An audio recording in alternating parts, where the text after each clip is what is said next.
আসসালামু আলাইকুম বন্ধুরা, আপনাদের সামনে আমরা আজকে সেনাবাহিনীর একটি আপডেট তথ্য তুলে ধরব। সেটি হচ্ছে যে নারী সদস্যরা এখন থেকে ইউনিফর্মের সঙ্গে হিজাব পরিধান করতে পারবে, সেই বিষয়ে আজকে আমরা বিস্তারিত আলোচনা করব।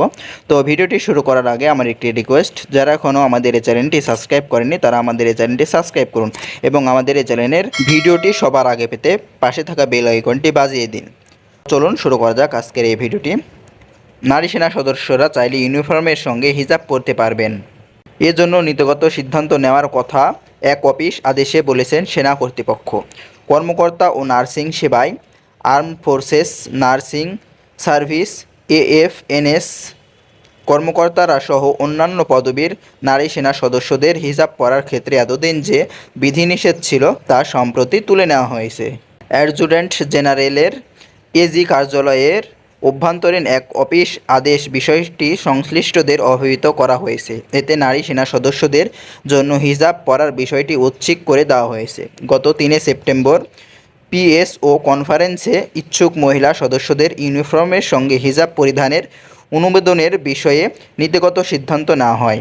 এর আগে ইউনিফর্মের সঙ্গে হিজাব পরিধান না করার জন্য নির্দেশনা ছিল। একই সঙ্গে হিজাব পরিধানের একটি নীতিমালা করার কথাও বলেছে এজি অফিস। অফিস আদেশে বলা হয়েছে, নীতিমালাটি চূড়ান্ত করতে নারী সেনা সদস্যদের অফিসার এএফএনএস ও অন্যান্য পদবি ইউনিফর্মের combat uniform, working dress, sari সঙ্গে সামঞ্জস্যপূর্ণ হিজাবের বাস্তব নমুনা, হিজাবের কাপড়ের ধরন, রং ও পরিমাপ তুলে ধরে বিস্তারিত বর্ণনা করতে বলা হয়েছে। একই সঙ্গে ইউনিফর্মের combat uniform, working dress, sari সঙ্গে প্রস্তাবিত হিজাব পরিহিত অবস্থায় নারী সেনা সদস্যের রঙিন ছবি সংশ্লিষ্ট পরিদপ্তরে 26 সেপ্টেম্বরের মধ্যে পাঠাতে বলা হয়েছে। তো দেখতে পাচ্ছেন, আগে যে নারী সেনা সদস্যদের হিজাব পরার বিষয়ে বিধিনিষেধ ছিল সেটি এখন তুলে নেওয়া হয়েছে। তো তারা চাইলে এখন ইউনিফর্মের সঙ্গে হিজাব পরতে পারবে। তো আজকে এ পর্যন্তই আমাদের এই ভিডিওটি। পরবর্তী ভিডিওটি পেতে আমাদের এই চ্যানেলটি সাবস্ক্রাইব করে আমাদের সঙ্গেই থাকুন। ধন্যবাদ সবাইকে।